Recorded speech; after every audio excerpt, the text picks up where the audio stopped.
Welcome once again to Words of Life. மீண்டுமாய் உங்களை ஜீவ வார்த்தைகள் நிகழ்ச்சிக்கு வரவேற்கிறோம். We have now come in our study of the Bible to 2 Timothy. வேதாகமம் முழுவதும் என்கிற இந்த வேத பாடத்திலே நாம் இப்பொழுது தீமோத்தேயுவுக்கு எழுதின இரண்டாம் நிருபத்திற்கு வந்திருக்கிறோம். This is Paul's last letter. இதுதான் பவுலினுடைய கடைசி நிருபம். And he knows that he is going to leave the world soon. God has shown him that. தன்னுடைய கடைசி காலத்திலே வாழ்ந்து கொண்டிருக்கிறார் என்றும் இந்த உலகத்தை விட்டு சீக்கிரமாய் போய்விடுவார் என்பதையும் தேவன் அவருக்கு காண்பித்தபடினாலே அதை அறிந்திருக்கிறார். So he is much burdened to share his heart with Timothy, his closest co-worker. ஆகவே தன்னுடைய நெருங்கிய உடன் வேலையாளாய் இருக்கக்கூடிய தீமோத்தேயுவுக்கு தம்முடைய இருதயத்தில் உள்ள காரியங்களை பகிர்ந்து கொள்ள வேண்டும் என்று அவர் விரும்புகிறார். And this book could be titled as The True Servant of God and His Ministry. ஒரு மெய்யான தேவனுடைய ஊழியனும் அவனுடைய ஊழியமும் என்கிற தலைப்பை இந்த புத்தகத்திற்கு நாம் கொடுக்கலாம். Again he addresses Timothy as his beloved son in verse 2. இரண்டாம் வசனத்திலே தீமோத்தேயுவை தன்னுடைய பிரியமுள்ள குமாரனாகிய தீமோத்தேயு என்று கூப்பிடுகிறார். And you see the balance like we saw in 1 Timothy between faith for life and gifts for service. வாழ்க்கைக்குரிய விசுவாசமும் ஊழியத்திற்குரிய வரமும் என்கிற இரண்டு காரியங்களும் சமநிலைப்படுத்தப்பட்டதை இதற்கு முந்தைய புத்தகத்திலே பார்த்தது போலவே he speaks in verse 5 and 6 about the faith that Timothy had and the gifts he has. 5-6 வசனங்களிலே தீமோத்தேயுவுக்கு இருந்ததான விசுவாசத்தை குறித்தும் தீமோத்தேயுவுக்கு இருந்ததான வரத்தை குறித்தும் பேசுகிறார். If you want to serve God, you must have a sincere faith in God. தேவனுக்கு ஊழியம் செய்ய நீங்கள் விரும்பினால் தேவன் மீது இருக்கக்கூடிய ஒரு உண்மையான விசுவாசம் இருக்க வேண்டும். The measure of faith is different with different people. விசுவாச அளவு என்பது மக்களுக்கு வித்தியாசப்படும். But whether it's little or much, it must be sincere and genuine. கொஞ்சமாக இருந்தாலும் சரி அதிகமாக இருந்தாலும் சரி அது உண்மையான நல்ல ஒரு விசுவாசமாக இருக்க வேண்டும். And to serve God, you also need to have spiritual gifts. தேவனுக்கு ஊழியம் செய்வதற்கென்று உங்களுக்கு தேவ வரங்கள் அவசியமாக இருக்கிறது. So both of these are mentioned in verses 5 and 6. இந்த இரண்டு காரியங்களுமே 5-6 வசனங்களிலே குறிப்பிடப்பட்டிருக்கிறது. And here we read that the faith that Timothy had was first in the heart of his grandmother Lois.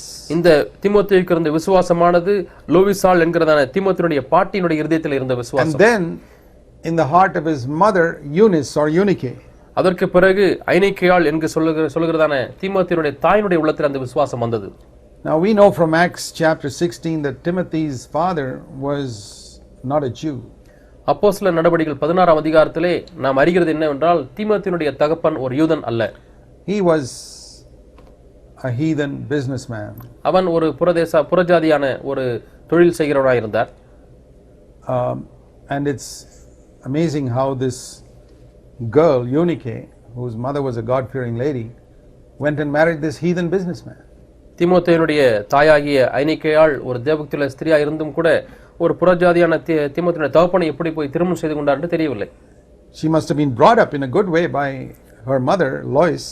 லோவிசாளினாலே நல்ல ஒரு விதத்திலே தேவபக்தியுள்ள வாழ்க்கையில வளர்க்கப்பட்டிருக்கலாம். But she must have gone through as a young girl a backslidden period when she went and married this ungodly businessman. வாலிப பருவத்திலே தேவனை விட்டு விலகி பின்வாங்கிய நிலையிலே இந்த ரட்சிக்கப்படாத தீமோத்தேயுடைய தகப்பனாய் இருக்கக்கூடிய அந்த கிரேக்க மனிதனை திருமணம் செய்திருக்க கூடும். And if this Greek man was a religious man, then he must have been worshipping idols. இந்த கிரேக்க மனிதன் ஒரு மதவாதியா இருந்தால் அவன் விக்கிரகங்களை தான் வணங்கி இருந்திருக்க வேண்டும். But Eunike must have had a time when she repented of her action. ஆனாலும் தன்னுடைய நடவடிக்கையை குறித்து அதிகமாய் மனம் திரும்பின காலங்கள் உண்டாயிருந்திருக்கலாம். And when her son was born, she decided, okay, I did not live according to the will of God. Let me at least bring up my son in the will of God. குமாரன் பிறந்த பொழுது நான் தான் தேவ சித்தத்தை விட்டு வழி விலகி போய்விட்டேன். நான் இப்பொழுது என்னுடைய மகனையாவது நல்ல தேவபக்தியுள்ள வாழ்க்கையில வளர்க்கட்டும் என்று பிரயாசம் எடுத்திருந்திருப்பாள். She wouldn't have had any help from her unconverted husband. மனம் திரும்பாத தன்னுடைய கணவனிடத்திலிருந்து எந்த ஒரு உதவியும் அவளுக்கு கிடைத்திருந்திருக்காது. And she is an amazing example to all women whose husbands are unconverted. ரட்சிக்கப்படாத கணவன்மார்களை வைத்திருக்கக்கூடிய எல்லா ஸ்திரீகளுக்கும் ஐனிக்கேயாள் நல்ல ஒரு மாதிரியாய் இருக்கிறார். How she brought up her son in such a godly way that by the time he was 18 or 19, Paul felt he was fit to be a co-worker in his team. தீமோத்தேயு 18-19 வயதா இருக்கும் பொழுது தன்னுடைய உடன் வேலையாளா இருக்க வேண்டும் என்று பவுல் விரும்புகிற அளவுக்கு தேவபக்தியுள்ள ஒரு வாழ்க்கையிலே தீமோத்தேயு வளர்க்கப்பட்டான். Paul was a very shrewd discerner of people. Pavul மிகவும் கூரிய மக்களை பகுத்தறியக்கூடிய ஒரு மனிதனாய் இருந்தார். And we read in Acts of the Apostles in chapter 16 அப்போஸ்தலர் 16ஆம் அதிகாரத்திலே நாம் வாசிக்கிறோம் that when Paul met this young man Timothy, தீமோத்தேயு ஆகிய இந்த வாலிபனை பார்த்தபொழுது he felt he should take him with him.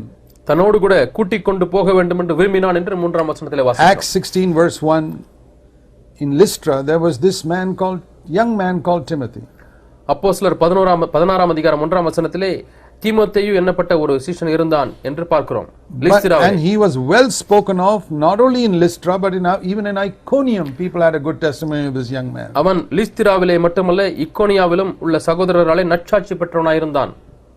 And it's amazing that this woman single-handedly brought up this young man to be the man of God that he was. இந்த ஸ்திரியானவள் தனியாக இந்த மகனை ஒரு தேவபக்தியுள்ள மனிதனாக வளர்த்தது ஆச்சரியமாய் இருக்கிறது. She may not have been a great scholar of the Bible.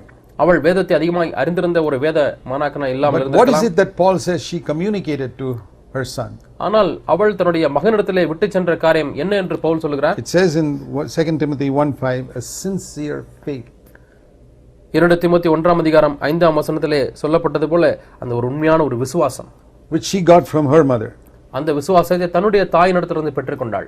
That means Timothy would have seen in his mother and his grandmother a trust in God in difficult situations. கடினமான சூழ்நிலைகளிலே தேவன் பேரிலே வைக்கக்கூடிய ஒரு நம்பிக்கையை தன்னுடைய தாயினிடத்திலும் தன்னுடைய பாட்டியினிடத்திலும் தீமோத்தேயு பார்த்திருந்தார். We don't know, but perhaps Timothy saw that his mother faced difficult situations with an unconverted father. மனம் திரும்பாத தன்னுடைய தகப்பனிடத்திலே ஒரு கடினமான ஒரு சூழ்நிலையை தன்னுடைய தாய் சந்தித்திருந்திருப்பதை தீமோத்தேயு பார்த்திருந்திருக்கலாம். And in all those difficult situations he must have seen how his mother trusted God.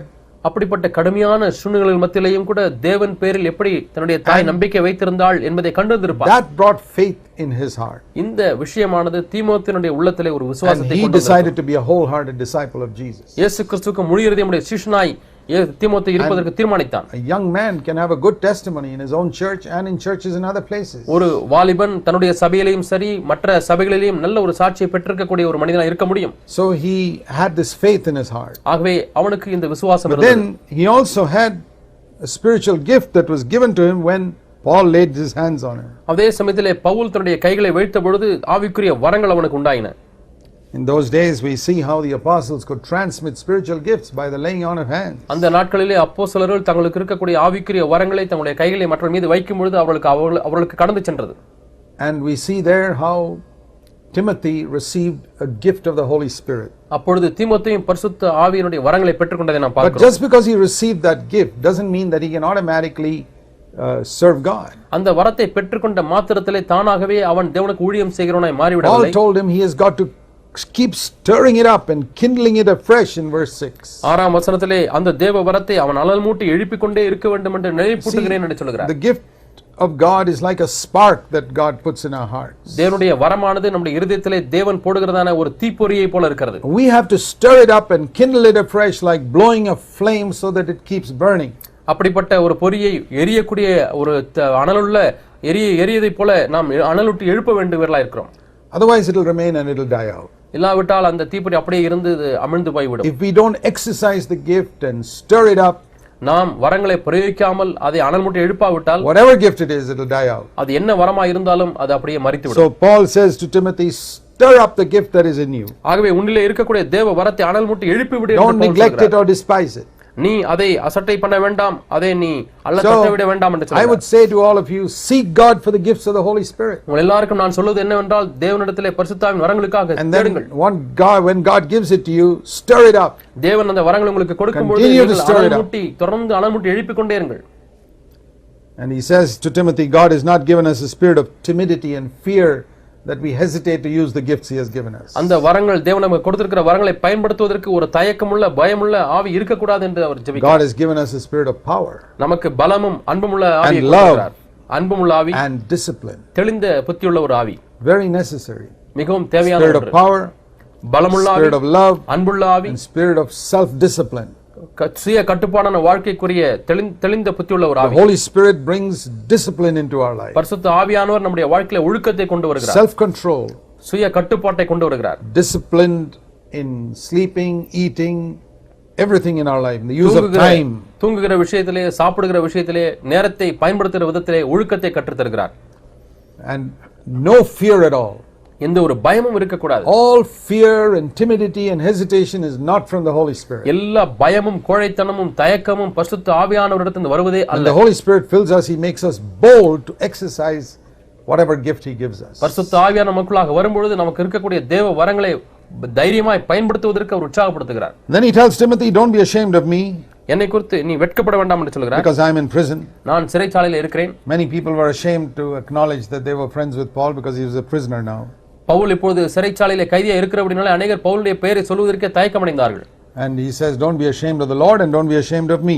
நீ தேவனை குறித்தோ என்னை குறித்தோ வெட்கப்பட வேண்டாம் என்று பவுல் சொல்கிறார். People who have spirit of timidity are ashamed to confess Christ. இந்த பயமுள்ள ஆவியை வைத்திருக்கிறவர்கள் கிறிஸ்துவை அறிக்கை செய்வதற்கு தயங்குவார்கள். Even though Paul laid his hands and he received a spiritual gift, still Timothy was needed an exhortation. Don't be ashamed of Christ. Pavul தன்னுடைய கைகளை வைத்த பொழுது தேவ வரத்தை தீமோத்தேயு பெற்றுக்கொண்டாலும் கூட அவன் கிறிஸ்துவுக்குள்ளாக உற்சாகப்படுத்தப்பட வேண்டியதாக இருந்தது. And then Paul says these wonderful words in verse 12. 12ஆம் வசனத்தில் இருக்கக்கூடிய அருமையான வசனங்களை பவுல் சொல்கிறார். I know whom I believed and I am convinced that he is able to guard what I have committed unto him until நான் விசுவாசித்திருக்கிறேன் இன்னார் என்று அறிவேன், நான் அவரிடத்தில் ஒப்புக்கொடுத்ததை அந்நாள் வரைக்கும் அவர் காத்துக்கொள்ள வல்லவராய் இருக்கிறார் என்று அறிந்திருக்கிறேன். Paul urges Timothy to keep the standard of the Christian faith in verse 13 and never to go down from that standard. 13ஆம் வசனத்திலே ஆரோக்கியமான வசனங்களின் சட்டத்தை கைக்கொண்டு ஒரு காலம் அந்த தரத்தை நீ குறைக்க வேண்டாம் என்று சொல்கிறார். Again you notice these two words, faith and love, which we see in so many of Paul's letters. பல பவுலுடைய கடிதங்களிலே பார்த்திருக்கிறது போல இங்கேயும் கூட அன்பு விசுவாசம் என்ற இரண்டு பதங்கள் வருகிறது. The New Testament, if you read it, you'll find a tremendous emphasis on faith and love. புதிய ஏற்பாட்டை நீங்கள் வாசித்து பார்ப்பீர்களானால் அங்கே அன்பிற்கும் விசுவாசத்திற்கும் எவ்வளவோ விதமான அபரிமிதமான முக்கியத்துவம் கொடுத்திருக்கிறதை பார்க்கிறீர்கள். You hardly ever read these words in the Old Testament. பழைய ஏற்பாட்டிலே இந்த வார்த்தைகளை நீங்கள் வாசிப்பதே கடினம். But in the New Testament epistles is so much of this. ஆனால் புதிய ஏற்பாட்டு நிருபங்களிலே அதிகமாக சொல்லப்பட்டிருக்கிறது. Jesus emphasized faith so much. இயேசுவும் கூட விசுவாசத்தை அதிகமாக வலியுறுத்தி பேசி இருக்கிறார். He said love is the mark of his disciples. தம்முடைய சீஷர்களுக்குரிய அடையாளமே அன்புதான் என்று சொல்கிறார். Faith towards God. தேவனுக்கு முன்பாக உள்ள விசுவாசம், love towards one another. ஒருவருக்கொருவர் உள்ள அன்பு. That is the primary mark of a disciple of Jesus. இதுதான் இயேசு கிறிஸ்துவின் சீஷனுடைய பிரதானமான அடையாளமாய் இருக்கிறது. And then Paul says to Timothy, பிறகு பவுல் தீமோத்தேயுக்கு சொல்கிறார், the Holy Spirit that has come in you, பரிசுத்த ஆவியானவர் உனக்குள்ளாய் வந்திருக்கிறார், is someone who will empower you to carefully guard whatever God has committed to you. தேவன் உனக்கு ஒப்புவிக்கப்பட்ட அந்த நற்பொருளை நமக்குள்ளே இருக்கக்கூடிய பரிசுத்த ஆவியானவர் காத்துக்கொள்ள விரும்புகிறார். Without losing anything that God has given you. தேவன் உனக்கு கொடுத்த ஒரு காரியத்தை இழந்து போகாதபடிக்கு காப்பாற்றுவதற்காக. Supposing you are working in a company, ஒரு கம்பெனியிலே நீங்கள் வேலை செய்யணும் வைத்துக்கொள்வோம், பெங்களூரிலே, and they give you 500,000 rupees in cash and say please take this safely in a train to Delhi and deposit it, give it in the headquarters there. 5 கோடி ரூபாய் உங்கள் கையிலே கொடுத்து இதை பத்திரமாக நீங்கள் டெல்லிக்கு எடுத்து சென்று அங்குள்ள தலைமை அலுவலகத்திலே நீங்கள் டெபாசிட் செய்ய வேண்டும் என்று சொல்கிறார். Train to Delhi takes 2 days. இங்கிருந்து டெல்லிக்கு போவதற்கு ரயிலிலே 2 நாட்கள் பிரயாணம் எடுக்கும். You won't even get any sleep in the train. அங்கே ரயிலிலே நீங்கள் உங்களுக்கு தூக்கமே வராது. Because you'll be guarding this money. என்றால் இந்த பணத்தை நீங்கள் பாதுகாத்துக் கொண்டிருப்பீர்கள். Because when you reach the other end, அந்த மறு முனையிலே போய் சேரும் பொழுது you have to count and give out exactly the amount you got here. இங்கே எவ்வளவு பணத்தை பெற்றுக்கொண்டீர்களோ அவ்வளவு பணத்தை அப்படியே எண்ணி நீங்கள் அங்கே ஒப்பு கொடுக்க வேண்டும். And so we see ஆகவே நாம் பார்க்கிறோம் that this is somewhat similar here. இங்கே இதற்கு ஒப்புமையான ஒரு காரியம் இருக்கு. When we get up to heaven at the end of our journey, நம்முடைய வாழ்க்கையினுடைய ஓட்டத்தின் முடிவிலே பரலோகத்திலே போய் சேரும் பொழுது give an account to God concerning all the things that God entrusted to us on this journey. இந்த பிரயாணத்திலே தேவன் நம்மிடத்தில் ஒப்பு கொடுத்த எல்லா காரியங்களையும் நாம் மீண்டுமா அவருக்கு ஒப்பு கொடுப்பதற்கு கணக்கு ஒப்புவிக்க வேண்டியதா இருக்கிறோம். It's a treasure God has given us here. தேவன் நமக்கு ஒரு புதையலை போல ஒரு காரியத்தை கொடுத்திருக்கிறார், பொக்கிஷத்தை கொடுத்திருக்கிறார். Paul says guard it safely, you need the Holy Spirit's power for that. பரிசுத்த ஆவியினுடைய வல்லமை உனக்கு தேவை, அந்த வல்லமையோடு கூட நீ காத்துக்கொள்ள வேண்டும். That's another reason why God has given us the Holy Spirit. பரிசுத்த ஆவியானவரை தேவன் நமக்கு கொடுப்பதற்கு இது இன்னொரு காரணமாக இருக்கிறது. So that we can safely take whatever God has, keep all that God has committed to us and preserve it till the day he comes. தேவன் நமக்கு கொடுத்த ஒவ்வொரு காரியத்தையும் பாதுகாத்து அவர் வரும்பொழுது அவருக்கு ஒப்புவிக்கத்தக்கதாக நாம் இருக்கும்படியாக கொடுத்திருக்கிறார். In chapter 2, இரண்டாம் அதிகாரம், we read Paul mentioning 6 characteristics of a true servant of God. ஒரு மெய்யான தேவ ஊழியனுடைய 6 குணாதிசயங்களை இங்கே சொல்கிறார். First of all, he says, முதலாவதாக அவர் சொல்கிறார், a true servant of God is a faithful teacher. ஒரு மெய்யான தேவ ஊழியன் அவன் உண்மையுள்ள ஒரு போதகனாய் இருப்பான். He says to him, be strong in the grace that is in Christ Jesus. கிறிஸ்து இயேசுவுக்குள்ள இருக்கக்கூடிய கிருபையிலே பலப்படு என்று சொல்கிறார். And faithfully teach what you have learned, verse 2, to other people. என்னிடத்திலே கேட்டவைகளை மற்றவர்களுக்கு போதிக்கத்தக்க உண்மையுள்ள மனுஷனிடத்திலே ஒப்புவி என்று சொல்கிறார். Paul had a great burden not only for the next generation but for the fourth generation. அடுத்த தலைமுறைக்கு மட்டுமல்ல நான்காம் தலைமுறைக்கு வரைக்கும் பவுலுக்கு பாரம் இருந்தது. See, Paul knew that the continuance of the gospel in its purity depended on faithful teachers. இந்த சுவிசேஷத்தினுடைய அந்த நற்பொருளுடைய சுத்தமான சுவிசேஷமானது அது உண்மையாய் எடுத்து சொல்லக்கூடிய தலைமுறையை சார்ந்து இருக்கிறது என்பதை அறிந்திருக்கிறார். And he had trained Timothy to convey that message. இந்த செய்தியை மற்றவர்களுக்கு எடுத்து செல்லும்படியாக தீமோத்தேயுவுக்கு பயிற்சி கொடுத்திருக்கிறார். We're not just talking about understanding the doctrine. உபதேசத்தை புரிந்து கொள்வதை குறித்து மட்டும் நாம் பேசுவதில்லை. Because then he would have said, அப்படியானால் அவர் என்ன சொல்லியிருந்திருப்பார்? Please entrust these to clever men. அறிவாளிகளுக்கு ஒப்புக்கொடு என்று சொல்லியிருந்திருப்பார். But he doesn't say that. அவர் அதை சொல்லவில்லை. He says entrust it to faithful men. உண்மையுள்ள மனுஷரிடத்தில் ஒப்புவி என்று சொல்கிறார். Now a clever man may be a faithful man but may not be a faithful man also. ஒரு அறிவாளி உண்மையுள்ளவனாயும் இருக்கலாம், உண்மை இல்லாதவனாயும் இருக்க முடியும். But another person may not be so clever but he may be faithful. ஆனால் இன்னொரு மனிதன் அவ்வளவு அறிவாளியா இல்லாமல் இருக்கலாம், ஆனால் உண்மையுள்ள மனிதனா இருக்கலாம். Or he may be unfaithful. அல்லது உண்மையற்றவனா இருக்கலாம். So the important thing is not whether he is clever or not. ஆகவே காரியம் என்னவென்றால் ஒரு அறிவாளியா இல்லையா என்பது பொருள் அல்ல. Is he faithful? உண்மையுள்ளவனா இருக்கிறானா? He is faithful. It doesn't matter whether he is a clever man like Paul or a person who doesn't understand much like Peter. ஒருவன் உண்மையுள்ளவனா இருந்தால் போதும். அவன் அறிவாளியை போல பவுலை போல அறிவாளியாக இருந்தாலும் சரி அல்லது பேதுருவை போல அவ்வளவு அறிவாளி இல்லாதிருந்தாலும் சரி.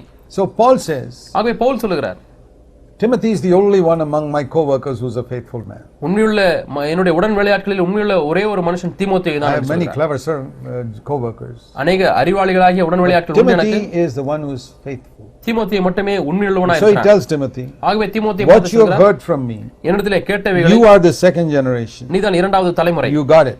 நீ Now you must do to others what I have done to you. நான் உனக்கு என்ன செய்தேனோ அதை நீ மற்றவர்களுக்கு செய்ய வேண்டும். Where you go around, look around for faithful men. நீ அங்கேயும் இங்குமாய் சுற்றி செல்லும் பொழுது உண்மையுள்ள மனிதர்கள் இருக்கிறார்கள் என்பதை பார். People who are faithful in their life. தங்களுடைய வாழ்க்கையிலே உண்மையுள்ளவர்கள் இருக்கிறார்களா என்று பார். And who can teach.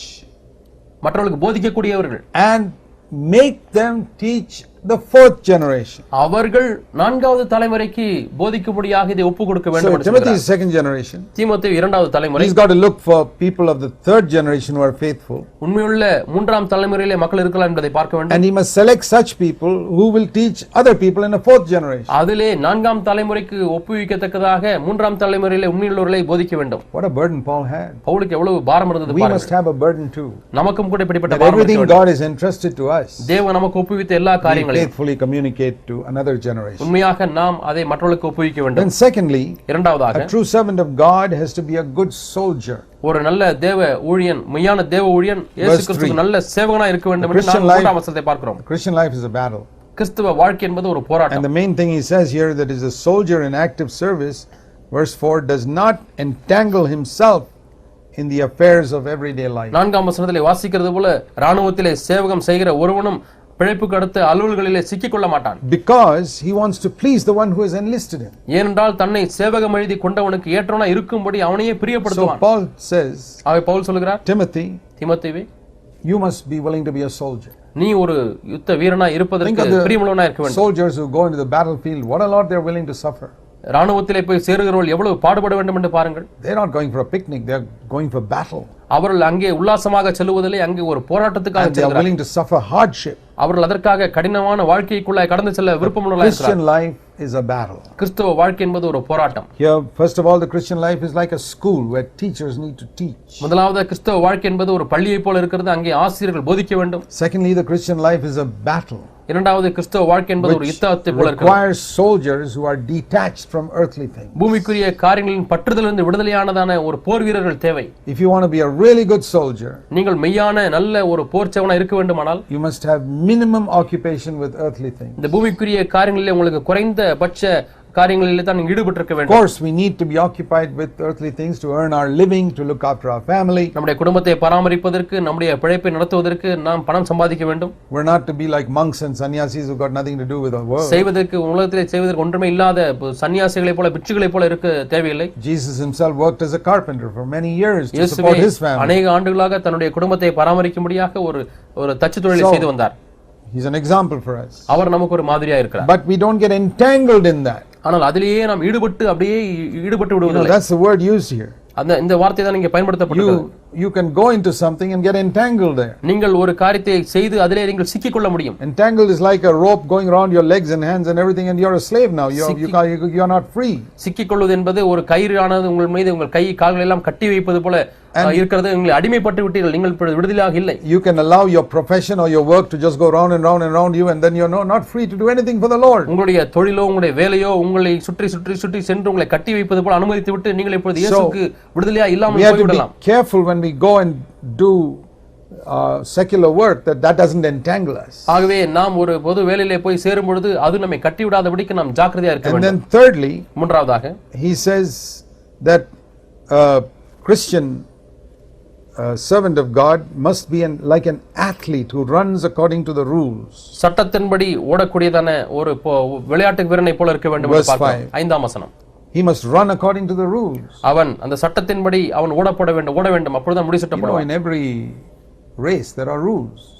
ஒவ்வொரு ஓட்ட பந்தயத்திலேயும் கூட விதிமுறைகள் இருக்கு. Olympic games there are rules which says you must stay within your track, otherwise you will be disqualified. Olympic விளையாட்டுகளிலே பார்க்கும்போது உங்களுக்கு என்று ஒதுக்கப்பட்ட அந்த பாதையிலே தான் ஓட வேண்டும், இல்லாவிட்டால் நீங்கள் தகுதி இழந்து விடுவீர்கள். If you are in a walking competition, you are not allowed to run. நீங்கள் ஒரு நடை பயண ஒரு விளையாட்டிலே சேர்ந்தால் நீங்கள் ஓடக்கூடாது.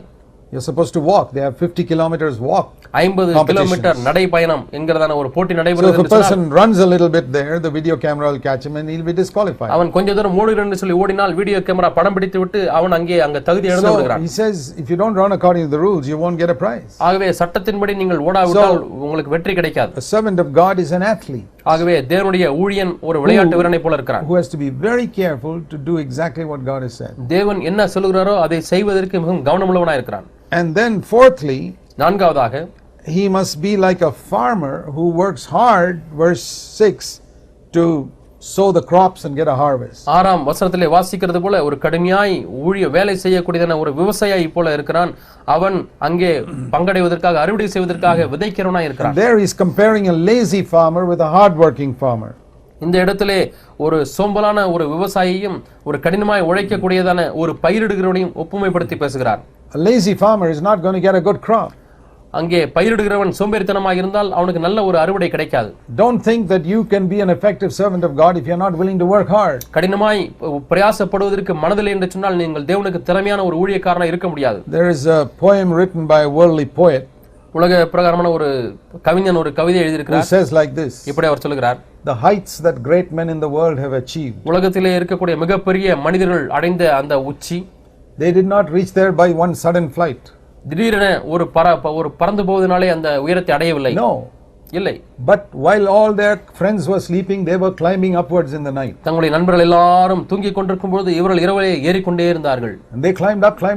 Finally they reached the great height. இப்படி அவர்கள் ஏறி கடைசியாக அந்த உச்சியை அடைந்தார்கள். And that's really true in the Lord's work too. தேவனுடைய ஊழியத்திலேயும் கூட இது மெய்யா இருக்கிறது. You can't be an effective servant of God if you are not willing to work hard. நீங்கள் கடினமாக பிரயாசப்படுவதற்கு உங்களுக்கு மனதில்லை என்று சொன்னால் நீங்கள் தேவனுக்கு திறமையான ஒரு ஊழியனாக இருக்க முடியாது. Work hard in studying the word. தேவனுடைய வார்த்தையை படிப்பதிலே பிரயாசப்பட வேண்டும். Work hard in laboring in God's vineyard. தேவனுடைய திராட்சை தோட்டத்திலே பிரயாசப்படுவதற்கு நீங்கள் விருப்பமுள்ளவர்களாக இருக்க வேண்டும். Naturally a hard working farmer will get the first share of the crops. இயற்கையாகவே கடினமாய் பிரயாசப்பட்டு பயிரிடுகிறவன் பலனிலே முந்தி பங்கடைவான். And the lazy person will miss out on God's best. ஆனால் சோம்பலான ஒரு பயிரிடுகிறவன் தேவனுடைய மேன்மையான காரியத்தை இழந்து விடுவான். So those are the first four things that he mentions here. இங்கே இந்த 4 காரியங்களை குறிப்பிடுகிறார். And then he says, think about all these things that I'm saying, verse 7. நான் சொல்லுகிற இந்த காரியங்கள் எல்லாம் சிந்தித்துக்கொள் என்று 7ஆம் வசனத்திலே சொல்கிறார். And the Lord will give you an understanding. கர்த்தர் உனக்கு எல்லா காரியங்களிலும் புத்தியை தந்தருளுவார். That's what we've been thinking about now. இதைத்தான் நாம் இந்த நாட்களில் எண்ணிக்கொண்டிருக்கிறோம். We've been doing what Paul says. Pavul என்ன சொல்கிறார் அதை நாம் சொல்லிக் கொண்டிருக்கிறோம். And we are able to get an understanding of what these pictures refer to. இங்கே சொல்லப்பட்டதான காரியங்கள் எல்லாம் எதை குறிப்பிடுகிறது என்பதை குறித்து நாம் இப்பொழுது விளங்கிக் கொள்கிறோம். Then he says, I want you also to think about what I'm going to say, and the Lord will give you understanding on this. இனிமேலும் நான் சொல்லப் போகிற காரியங்களை நீ கவனித்துக் கொண்டு கேள், அதை குறித்து தேவன் உனக்கு புத்தியை தருவார் என்று சொல்கிறார். Remember that Jesus Christ was of the seed of David and he rose from the dead. தாவீதின் சந்ததியிலே பிறந்த இயேசு கிறிஸ்து மரித்தோரிலிருந்து எழுப்பப்பட்டார் என்று நினைத்துக்கொள் என்று சொல்கிறார். The Greek word there for seed is sperm. He's born of the sperm of David. இந்த தாவீதின் சந்ததி என்கிற அந்த சந்ததியினுடைய வார்த்தை கிரேக்க எழுத்திலே பார்க்கும்போது விந்து அல்லது வித்து என்பதற்கு ஒப்பாக இருக்கிறது. That's how Mary was born. இப்படி தான் மரியாள் பிறந்தாள். And from Mary's egg Jesus' body was born. மரியாளுடைய அந்த முட்டையிலிருந்து இயேசு கிறிஸ்துவின் சரீரமானது The பிறந்தது. Holy Spirit did the work of the Father. பரிசுத்த ஆவியானவர் பிதாவுடைய வேலையை அங்கே செய்தார். So Joseph had no part in that. யோசேப்புக்கு அங்கே எந்த ஒரு பகுதியும் இல்லை. But the mother's part, that egg was offered by Mary. ஆனால் ஒரு தாயினுடைய பகுதியாகிய அந்த முட்டையானது அந்த மரியாளால் கொடுக்கப்பட்டது. From her body. தன்னுடைய சரீரத்திலிருந்து அந்த முட்டை வந்தது.